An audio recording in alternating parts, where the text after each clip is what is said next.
And a very good afternoon to everybody joining us at Inspired 2021. My name is Junior Saunders, and this is in conjunction with the Watershed and also the famous Cables and Cameras. So this is more of a conversation than it is an interview. And I just wanted to say a huge thank you to anybody who's joined us over the weekend to really explore POC and also Black culture films. This is a really important time within our industry where everything's been on a standstill for the past year and a half, and we've really had to come in virtually. I'm joined by two really unique guests who have a story to tell, but also are really helping the narrative of exploring Black and also people of Black cultures films. We've got Daniel Alexander and also Amo in the building. Hello. Greetings. How you doing? I'm very well, thank you. And thank you very much for joining us. And I'm just going to say this as well, that we do have to end this very sadly at 4:45 or 5:50. So if we do cut a little bit early, I apologize in advance. We really want your feedback. So if there's anything that you want to interact with within the conversation, feel free to use the message bar at the top of the screen. So I'm going to give you a formal introduction, then we're going to get into a conversation because there's a lot to cover. So we're joined by both of you, winning directors, the founders of Punch, or founder, I should say, of Punch back in 1997, having a desire to really be immersed in the music industry. And then what are we now, 25, 24 years on? Actually, the incredible work that you're doing. I'll start with you first, Daniel. Talk us through the inspired journey of you and where you've got to with everything that you're doing at the moment. No problem. So for me, it's a bit of a weird one. It's not the usual traditional setup in regards to I wanted to be a filmmaker from when I was young, the whole kind of thing. Like my mom or dad or uncle had a video camera and I got into filmmaking. It was literally by accident. So my whole journey from as far back as I can remember was trying to just work in the community and work with people, especially young people. That's always been a passion of mine. So the video work came almost by accident. It was a way of me connecting with young people and allowing them to kind of tell their stories, and then in turn allowed me to kind of tell my stories. So selfishly, I was just like, okay, wait there, I found my medium, I found my way to kind of express myself in the world. So I ran with that, and I mean, you know, we're talking like 15 years ago now. So it's the first time that I probably did anything that was seen by the public.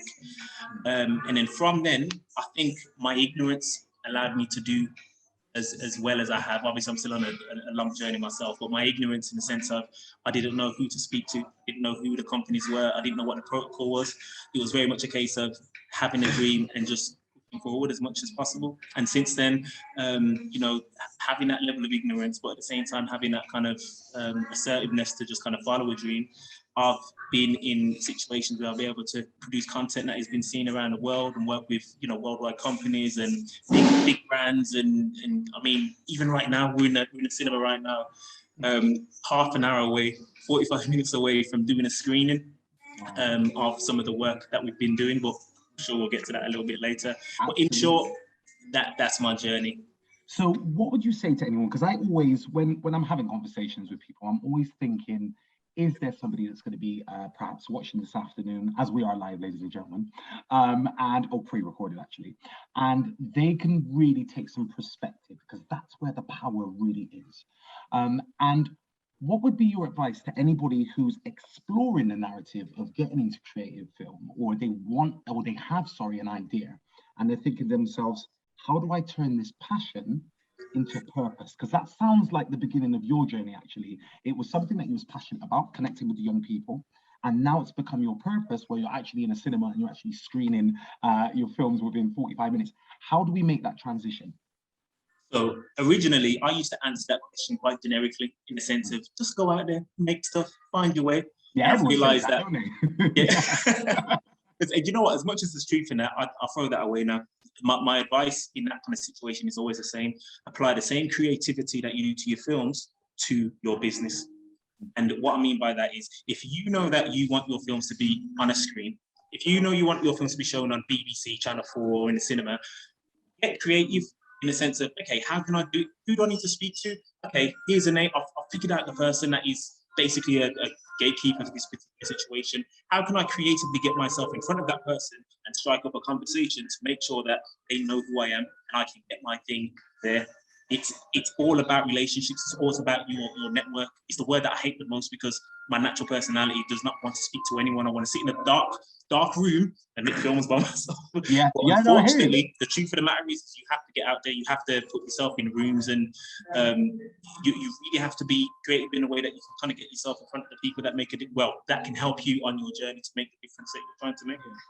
And it's interesting that you said, you know, getting in front of people and having the power of influence in order to then take that conversation onto an actuality. And I think that now, and I don't know what your experiences have been, but since we've been in COVID, especially, the digital platform has been really enhanced. And I think that our own interpretation of COVID and our own interpretation of making films, I think, has got to a real deeper level. And I think that there are multiple ways now, and obviously this is your forte, there's multiple ways now of which we can really elevate our work and we can really showcase our work. Because I spoke to somebody a couple of days ago and, you know, I said, how important is it to get in front of industry professionals? It was Corey actually. And he said, it's not important. What's important is that the message is out there and the right people see it. And I think that's very, very important. What would you say to anybody that perhaps wants to start that unique pitch within themselves, but don't necessarily have the contacts in order to have those conversations? That's a good question. And I was exactly that person. I didn't have any contacts. I think initially you need to make sure that, you know, if you are making films or any art form, have something to say. Because I think some of the problems that I've seen with filmmakers that are just starting out is they're trying to emulate somebody else or try to emulate something that they feel they need to be recognized or, you know, taken seriously. But if we look, even just statistically, the films, the projects, the things that get noticed are things that have a unique voice, a personal voice and experience. Everybody's gone from things that nobody else can identify with other than that person in that particular way. And people are looking for stories. Do you know what I mean? We're from a story making community, like we want to hear new stories. And if you've got a unique perspective of something, you don't realize that's your power. Don't try and emulate somebody else. That's your power. And if you've got that, you don't even necessarily need to be as well connected as somebody else's, because people, if they can see it, they will hunt you out. Do you know what I mean? So there's a balance between that and also understanding that regardless of what anybody wants to say, my personal opinion is you still have to be visible though, because you can make the best art in the world. If nobody knows about it or if nobody can see it, it just dies in your bedroom. It's very true. And it's like, it goes back to the premise of my own journey. And I never, you know, just ask questions or have conversations without actually bringing something detailed from my own experiences. And I remember in about 2004, so a long time ago, because I'm quite old, I'm probably older than both of you, but this point you're supposed to both laugh. You're definitely older than me. I come from a media background, and I remember various different times I was almost very, very close to being signed with the likes of BBC and CBBC and T4, if you remember T4 back in the day, and other different programs and pilots. And the one thing that always used to come up was that me and Reggie Yates was very similar in the way that we were at that particular time. And it used to really annoy me. And I really used to hold that within my energy field. Now I don't. I'm Junior Saunders. I am who I am. And that's a very powerful statement. And I think that with identity, you can be very similar to somebody else in the perspective of the viewer viewing you. And I think that the same can be said for film. My favorite director of all time is John Carpenter. Everything from his music, his style, and also his messages. I don't know if you've watched They Live before. Very, very relevant now. And this film was made in the 80s. So there is that projection of self within, I think, when people make films, but actually the continuation of where they see the future going. And it allows you as the viewer to really have a hindsight into that perspective of filmmaker. So would you say that your films have a certain narrative, or are they quite self-explanatory to that individual experience of a viewer? So we're talking about my films personally. Yeah, your films, yeah. I think sometimes it's the hardest thing to ask the artist. I know. I just have to because it's been you know what it is? I don't know. I'd love to be arty and be like, oh, I don't. Do you know what I mean? I'm open and everything's different and stuff. But I think a lot of my work is very reflective of some of my frustrations and some of my views of the world. Yeah. I like to tackle a lot of injustices. I like to tackle a lot of issues that I may not be positioned politically or, from an influencer point of view in regard to tackle out there in the world. So they are very personal but still take on an approach of, you know, issues going on around the world. So for example, like when the response to the whole Black Lives Matter issue, after all of the injustices that were going on in the world, whereas some people are on Twitter going crazy, some people are on Facebook going crazy, some people are in the streets marching, like I was behind the camera making a film.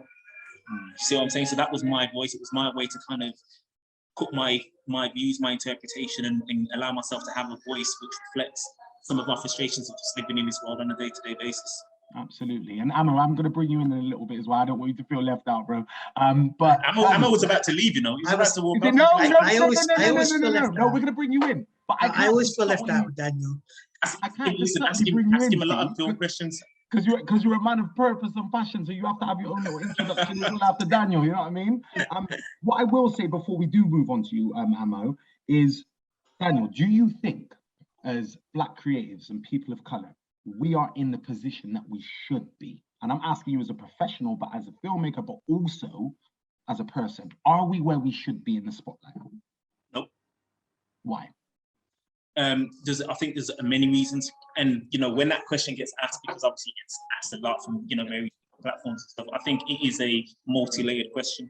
Okay. You know what I mean? I mean, statistically, I think the last BFI statistics were saying what we make up less than 3% of the industry. I think one of the main issues that the easy answer is a lot of if we're talking about the industry as an actual tangible thing, the gatekeepers, the decision makers do not look like us. We are not in those positions, which means that we don't get to make the decisions. We do not get to make those levels of influence, if that makes sense. So that's the easy answer. That's the answer that we're always told. For me, though, I'm very aware that amongst ourselves, we do have a power.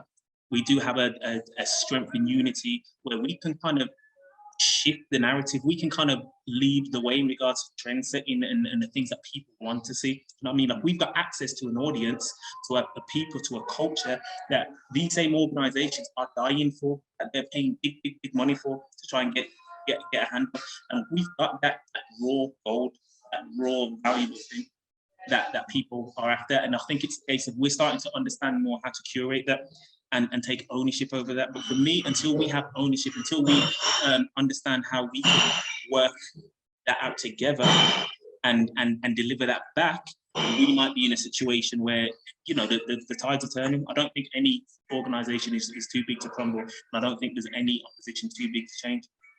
I didn't realize I was on a live call with sound effects in the background. You guys are real about it. Oh, did you hear that? Listen, we got you covered.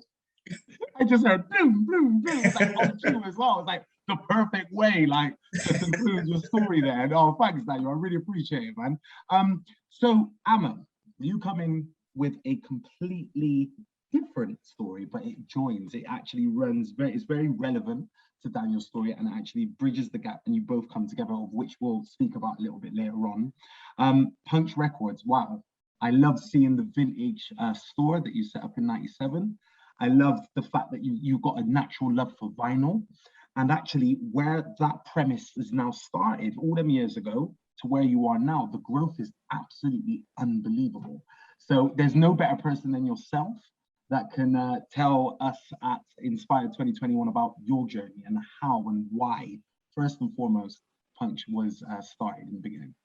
So I'll try to give you the 1 minute answer to that. But I used to design doors for hospitals and prisons, and my brother used to manage an artist called Apache Indian in the mid-90s. I know Apache Indian. Yeah. So you're showing your age now. I am. I'm gonna stay quiet now. No, it's cool. And I just, you know, I've always had a love for Black music. Motown was my first love, and so I saw what he was doing. I didn't really know the industry. It was very different in the mid-90s. I just wanted to get involved in music. I set up a shop. My dad was happy, you know. Indian boy setting up a shop. You know, he was more than happy. He didn't know what I was selling. I could have been selling all sorts of stuff. It was Black music at the time. But we started doing a lot of work in schools. We started really looking at the diversity of our city. Obviously the shop closed, stopped selling vinyl, 2005. Napster came in, downloading. So, you know, the culture changes, the world changes. We have to be agile. You have to adapt. We were lucky enough to be able to kind of pivot. and start looking at other things. So at the moment, we do a few things. We run a festival, we tour artists, anything from, I don't know, Angie Stone to Taurus Riley. We got Carol Thompson in Bristol and in the next month. We got Bristol. plug. But I mean, the film stuff is quite interesting. We're interested in, obviously, Daniel said something earlier about stories. I think that for me is the most important thing. We want to understand people's stories, people being the communities of our city, whether it's Bristol or Birmingham. Our city is 43% diverse, non-white British. We come from a plethora of different races and different cultures. And, we've been making sense in our own communities, but we have these amazing stories that we want to share and we want to, reflect on. And that's pretty much how our film journey came into play. It was serendipity. It was moment. So it was, it was pre-Black Lives Matter. We genuinely, we wrote the program on the back of a fag packet. Really? The first program we did, but what we did was we were co-designing it. So I was coming from a music perspective, saying this is what musicians want from a talent development perspective. Daniel fine-tuned my ridiculous ideas and go, actually, filmmakers want this. We begged and we borrowed. We were very clear about the problems we wanted to solve, which was an ecosystem for Black filmmakers. Black being African Caribbean rather than experience, and we wanted to make something, and we wanted to build audiences, and historically, the system or the institutions that we all are aware of, it's really easy to say those people one, don't exist, or two, they're really hard to find. Well, we come from a lived experience that we're here. Our stories are strong, they make physical sense, and so we just started, and year one was pretty magical.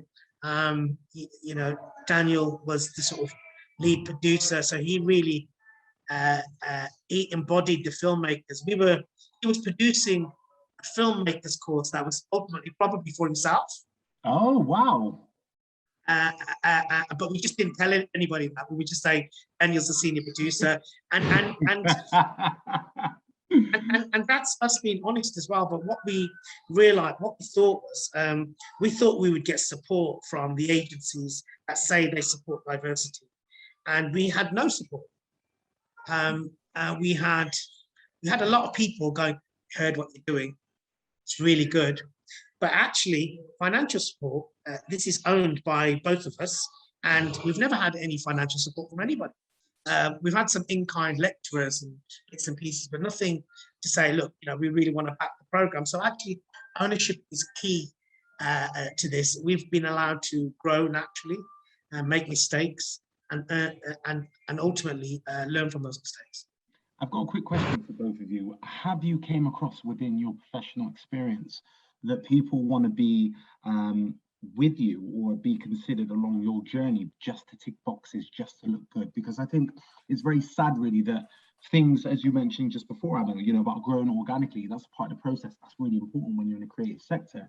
But has there been potential influencers or people that wanted to join you where their intentions didn't really meet yours and Daniel's? Or how have you found that experience from the people potentially being high up, wanting to make work with you happen, but their integrity wasn't there? Have you found that? Maybe not. I mean, I'll just be blunt and say, look, systemic racism is everywhere. The film sector is no different.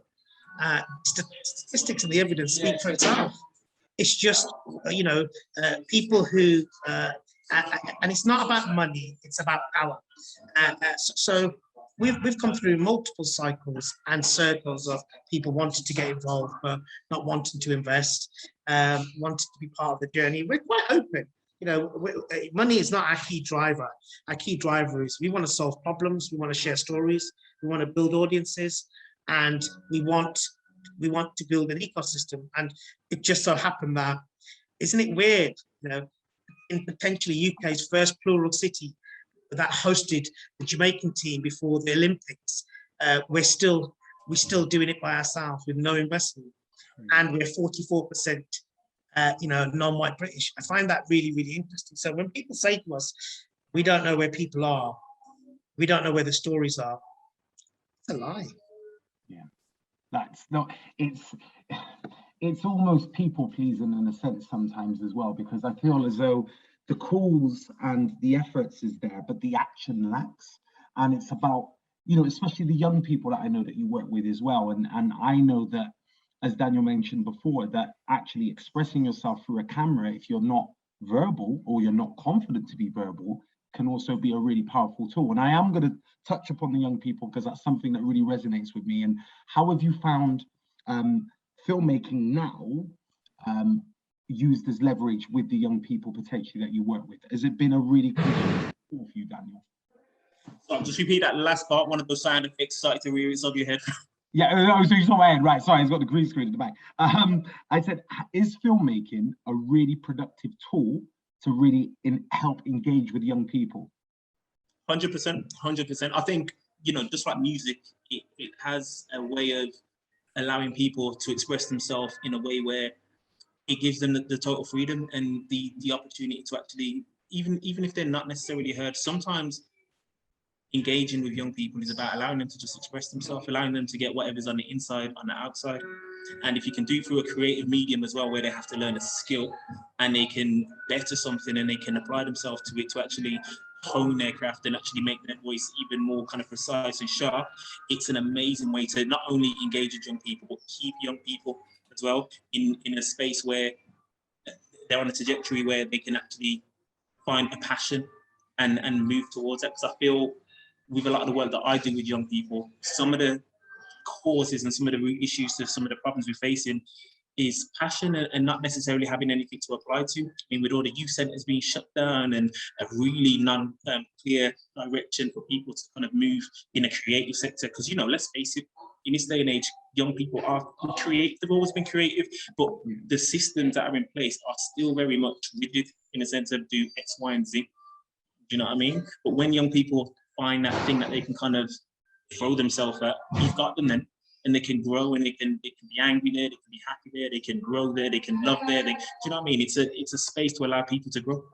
Absolutely. And what was it about this particular film that we're going to show at the end of our conversation? What was it about this particular story that needed to be highlighted at this particular time? So with this particular story, so this isn't necessarily a young person. Obviously, she's young enough, she'll kill me. Yeah. She's younger than you. She's younger than you. She's younger than you. That's all that matters. That's all that matters. So, I mean, just to quickly clarify as well, is that Back In is very much about, uplifting young people. At the same time as well, it's also about giving second chances to our Black community that have been left behind. I mean, in the Midlands, we've had a decade of no investment just across the board. So there's many people that were in the industry and then were just on pause, had to go and get a job, had to go and do this, X, Y, and Z. Now the funding's coming back in. There's a whole generation of people that have just been left behind. So we didn't want to exclude those people. We want to, give a second chance to those filmmakers as well and say it's still possible. Your voice is still valid. And this is one of those filmmakers. She was making films years ago. And, she's dealing with an issue in his film of domestic violence, but with a bit of a spin. I don't want to ruin it for too much about it, because the audience will be able to see it at the end of our conversation. But how I think that, and correct me if I'm wrong, I think that in particular, when young people go through certain experiences and they're still very close to that experience in terms of age and it happening, they really bring an insight into whether it's musically or actually within film. And I think that that's what the film showed me, because I was lucky enough to watch it myself as well. It showed me that actually it was something very real, but there was a real confidence in the energy. And that's what I liked. It was very confidently written, and you could see that, and it had certain pauses, and certain gestures within it. That was, and I'm really trying my hardest not to give anything away, by the way. And it just showed that actually the power really is within the filmmaker. What's the next plan for you both in terms of filmmaking and bringing that to the Midlands and actually bringing that to the world? So, I mean, we've done 4 years of this. So we were talking about this earlier. Perhaps we need to change the format of Back In. So we're kind of looking at different ways of perhaps trying to get more money into telling better stories at a better level. We've commissioned more Black filmmakers than the BFI. Wow. And in the West Midlands, Yeah, we've commissioned I think it's like how many 20 films. We've commissioned 20 shorts. Wow. So there's no one that can tell us. The quality of most of them is very, very good. Some of it's just okay, but I suppose what we've done is I think we've built our own ecosystem, and it kind of goes back to the 80s a little bit. People are not going to do it for you. You're going to have to do it by yourself with others, and I think that's our kind of mantra. So we're happy, we're open around collaboration. We want people to invest in the future of Black filmmakers, but I think we may change the format next year, where we try to put a little bit of money, a little bit more money into lesser films, and perhaps look at feature films. I don't know. I mean, Daniel's the expert. Who knows? Who knows? But I think the format will change. We've done 4 years of it, and what I find is interesting. Diversity has almost like come and gone, and it feels as if before it was in the door, it was kind of out the door. A lot of companies doing root and branch audits. Let's audit ourselves. Let's find data, but actually, this is about where the power of the commissioner is, the power of the influence. So this is not. We've never been about brown and black faces on boards just to make people feel good, auditors, whatever. This is about the influence of power of commissioners. The stories are there. It makes fiscal sense. There was a report in America by McKinsey, March this year. The fact that in America, the film industry is losing £10 billion a year by not sharing Black stories or Latino stories. So this is about workforce and stories. It wouldn't surprise me if it's similar from a proportional representation in the UK.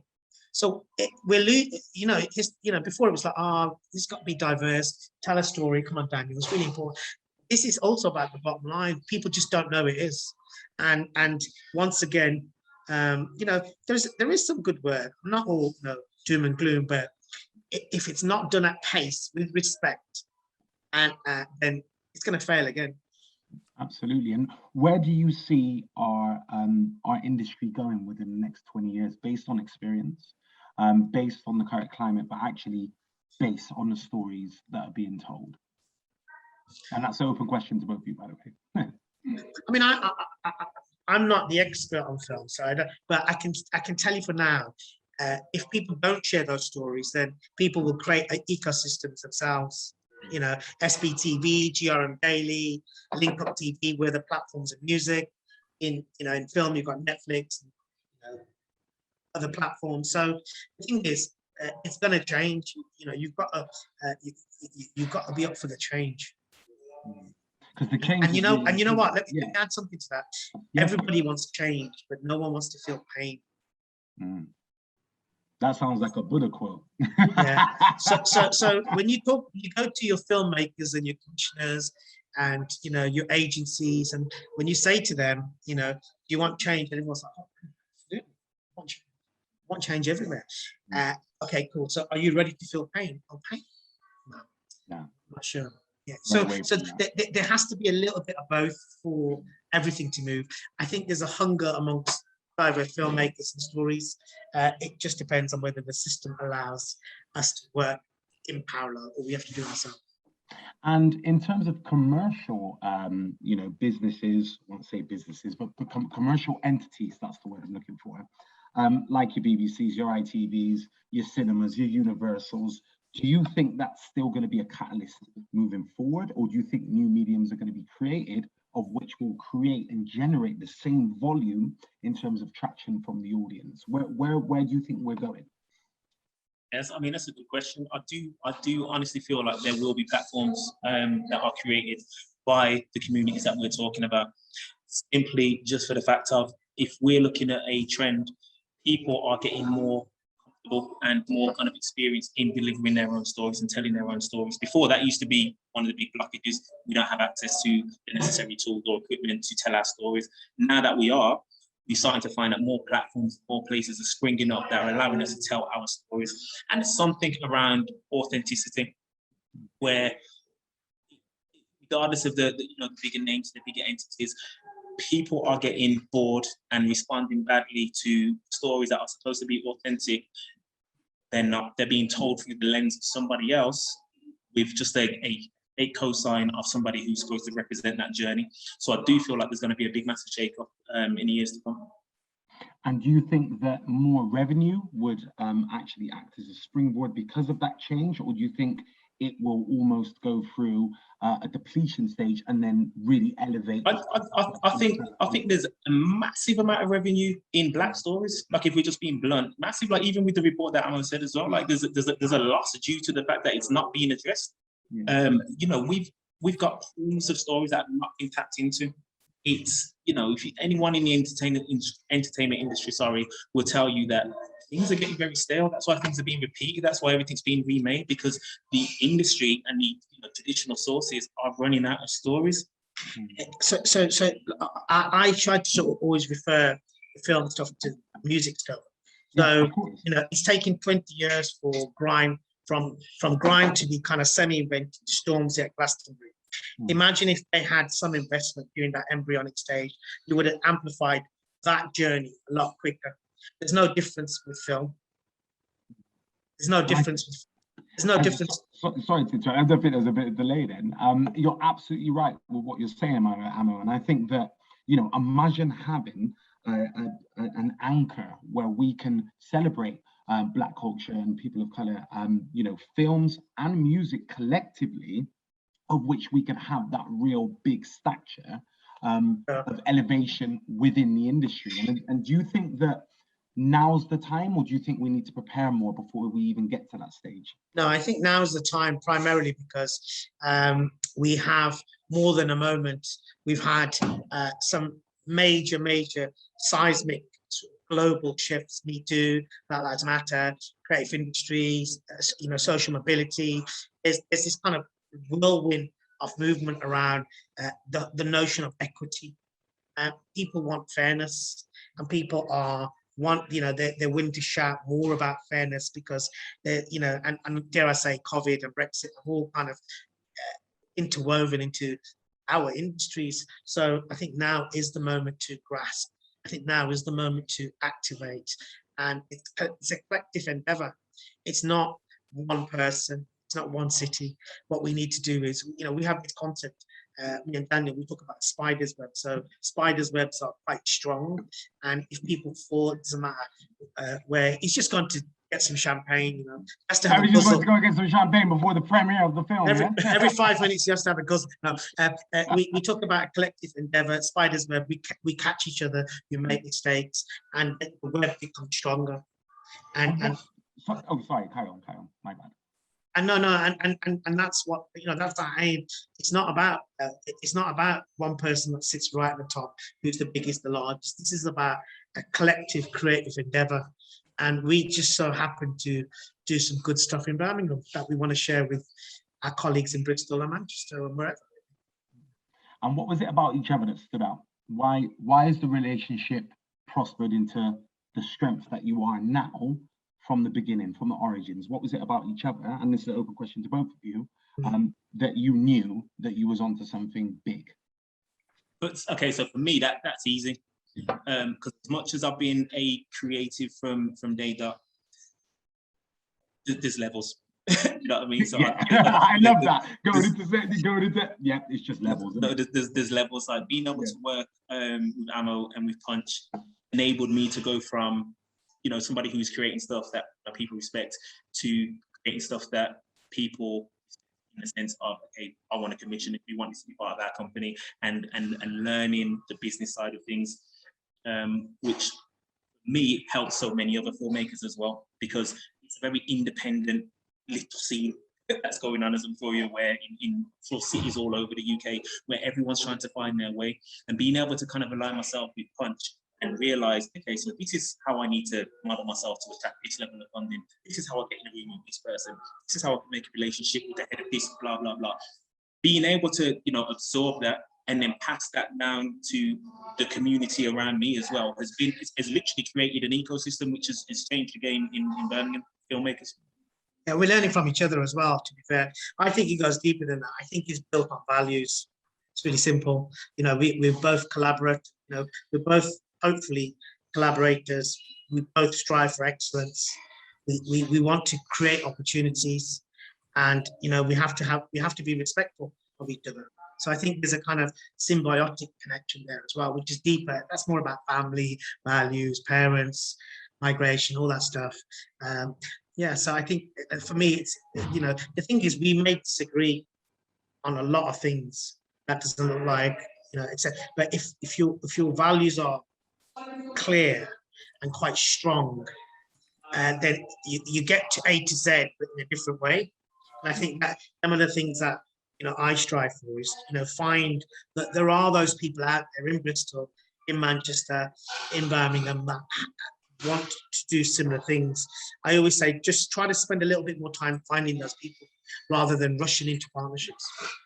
Absolutely. And honestly, I could speak to you all day. And I just want to say that, you know, before we do go and you do introduce the film for our audience in Inspire 2021, that it's so nice to see collaborations happening outside of London.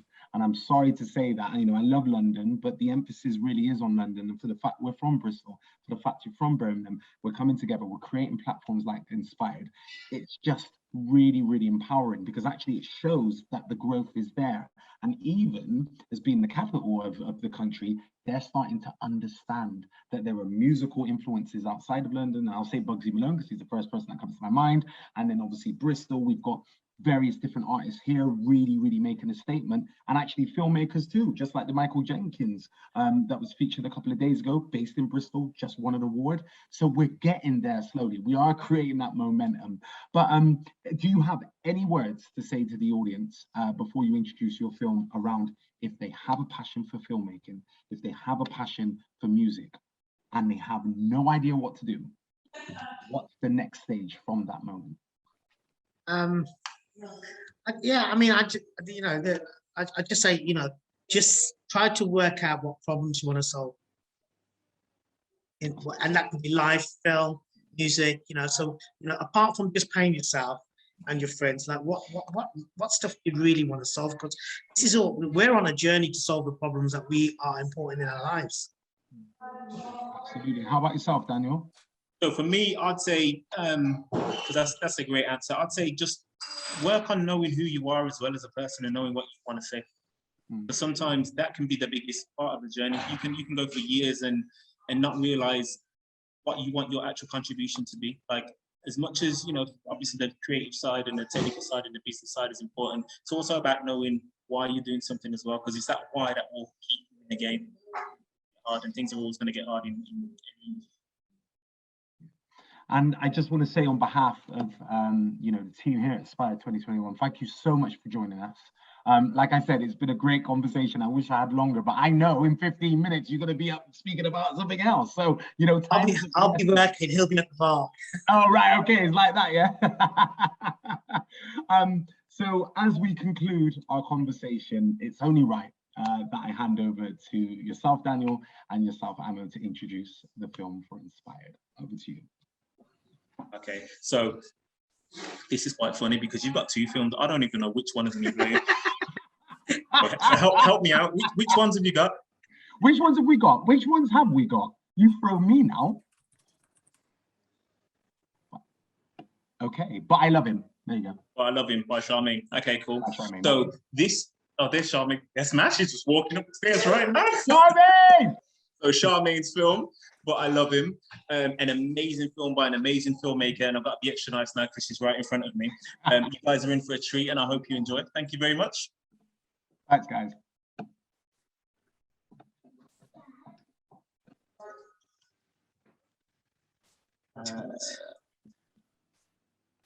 Charmaine's film. My name's Jazz. At the time, I would describe myself as young. Wow, fairly young, 26-year-old. 26 is still deemed young, right? I broke up with my girlfriend of 2 years about 6 months ago. I mean, if I could push someone off a cliff, it would really be her. I mean, I wasn't looking for anything serious. But she just came out of nowhere. I remember I was walking behind her and her shopping were everywhere. And me, being the guy I am, I was acting all cool and everything, and I picked up one of the tins and I kind of passed it to her. I remember she looked at me and I thought, wow, you are beautiful. She looked like she had a really bad day and that this was the final straw. I just remember thinking, you have the nicest eyes I have ever seen in my entire life. Things seemed to move pretty quickly. What we didn't know is that she was pregnant with the previous partner's child. I didn't know much about him. She didn't really speak about him. All she said is that he didn't want anything to do with her or the baby. Which was fine by me because it meant that I had a ready-made family. We were happy for a while, the normal ups and downs of a relationship and bringing up our son. But I did notice that she had a bit of a temper. Nothing seemed that bad at first. Well, do you know when you're looking back at stuff and you think it was massively different, but really it was something else? It was the little things at first, like making me doubt the people I trusted all my life, including my family and close friends. She even said that my sister's husband had flirted with her, which made me doubt everyone I cared about. God, it was so mentally draining. I became so isolated from my family and friends. I was just focusing on our little family because I didn't want anything to go wrong. I don't think that she was horrible all the time to me, because she really wasn't. There were times where it was so perfect. I remember she got jealous of the bond I made with her son. Even though he was not my blood, he, in every sense of the word, was. I am his father. Do you know, she wouldn't even bath him. She would say she was so scared that she would drop him. She wouldn't even comfort him. I mean, what mother doesn't comfort their own child when he cries? I did it all. Jacob was my boy. No, Jacob is my boy, and I am his dad. No matter what she says, I am his dad.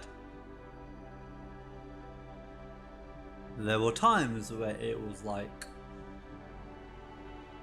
walking on eggshells, never knowing what mood she would be in.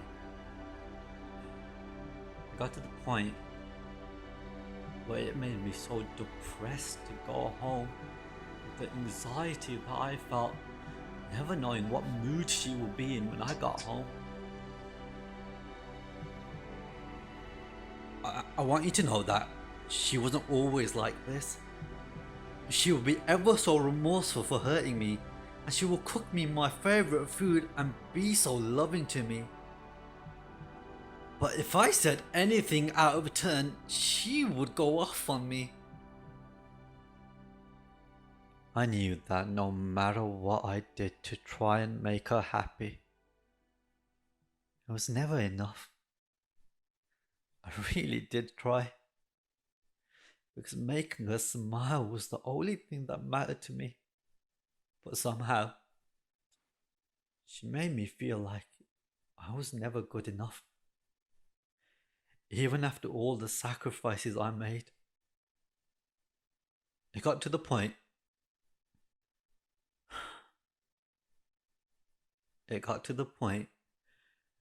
where I thought ending my life makes sense. I felt like I was less of a man. Like I wasn't worth shit. She could be so vicious and spiteful. But it was always my fault. Always my fault for whatever triggered her. I was the loser. I was the waste of space. I was the weak one.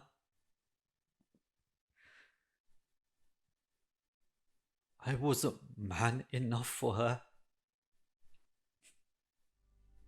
I was.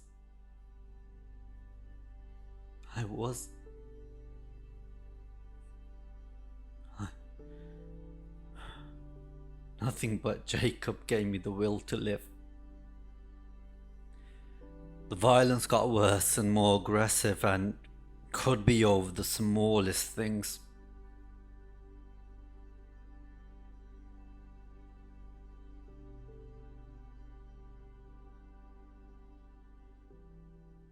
I did everything to reassure her.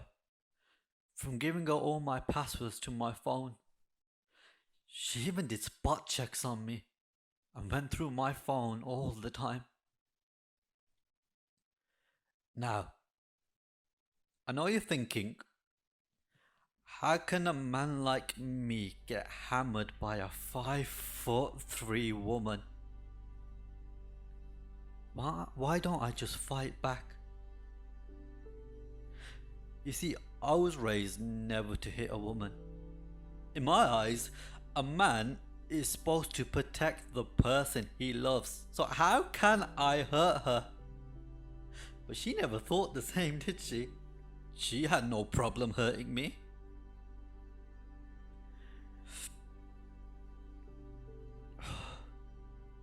I'm so dumb. I am so dumb. I am so stupid. I let her touch me and I made it okay in her eyes because I never did anything back. You see, I really loved her. I really loved her. I'm so tired. I'm so tired. That's it. That's it. I'm gonna leave. What about Jacob? I can't leave Jacob with her. What would happen to him if I leave? I can't keep doing this. I can't keep going over this over and over again. But I love him.